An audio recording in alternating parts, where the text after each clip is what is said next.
ညာအိတ်ချင်းတခါမိုးရီတောက်တောက်ကြနေတဲ့ညတညမှာ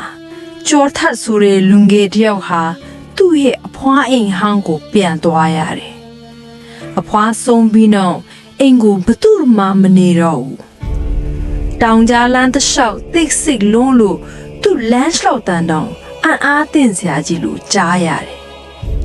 အိမ်ထဲဝင်သွားချိန်မှာဖုန်တက်နေတဲ့ပရိဘောဂတွေ6တွေ့တွားခဲ့ပန်းအိုးတွေမိဖို့ခန်းထဲကအလင်းမဲ့ကက်တိတ်ကအီးမြလုံးလို့အသားရစရာဖြစ်စေတယ်။ည12နာရီကျော်တဲ့အခါအိမ်နောက်ဘက်ကတစ်ပင်ကြီးတစ်ပင်ထဲကနေခောက်ဆိုရတန်ကြားရတယ်။သူထော်ကြည့်လိုက်တော့ဘာမှမရှိဘူး။ဒါပေမဲ့မြေပြင်ပေါ်မှာခြေရာမျိုးရှိနေတယ်။လူတစ်ယောက်ရဲ့ခြေရာတွေသို့မဟုတ်ကလေးတစ်ယောက်ရဲ့ခြေရာတွေလား။သူနောက်ပြန်လဲချိန်မှာအိမ်အတွင်းကမီးအိမ်တစ်လုံးသူ့ဘာသာလင်းလာတယ်။ချော်ထက်အတန်တိတ်တိမ်နဲ့ခေါ်တဲ့တခုသူ့နှလုံးခုန်တဲ့ကြားနိုင်လောက်တိတ်ဆိတ်သွားတယ်။အတန်ကအပေါ်သက်ကလာတာအဖွားအခန်းတကားကနည်းနည်းလေးဖွင့်ထားတယ်။အတွင်းထဲမှာ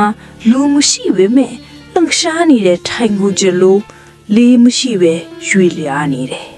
။အဖွားတုံးပြူခဲ့တဲ့ရွှေကွင်းတကွင်းမြေကြီးပေါ်ကျလာတယ်။ပြီးတော့ဂျမ်းမြင်ပေါ်ကမှန်ထဲမှာသူ့နောက်မှာလူတစ်ယောက်ရက်နေတယ်လို့မြင်ရတယ်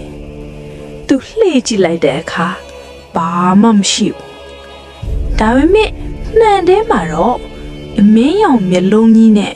မျက်နှာရည်ပြားမရှိတဲ့အမျိုးသမီးတစ်ယောက်သူ့နောက်မှာရက်နေတယ်။သူအော်ဟစ်ပြီးစတကားကိုပြီးဆင်းလိုက်တယ်။အိမ်တကားဖွင့်မရတော့ဘူး။ဘလို့တုံးလဲဖွင့်မနိုင်ဘူး။နောက်ကနေအေးဆုံးလက်တစ်ဖက်သူ့လေပင်ကိုကိုင်လိုက်တယ်။ဒီအိမ်ထဲဝင်လာတဲ့သူမထွက်နိုင်ဘူး။မနက်ခင်းရောက်တဲ့အခါအိမ်အပြင်မှာလူတွေစုနေကြတယ်။အိမ်အကျွေးမှာကြော်ထက်မရှိတော့ဘူး။ဒါပေမဲ့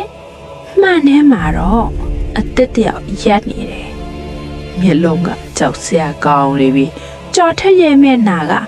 နောက်တစ်ယောက်ကိုထပ်ခေါ်ခြင်းနေသူလို့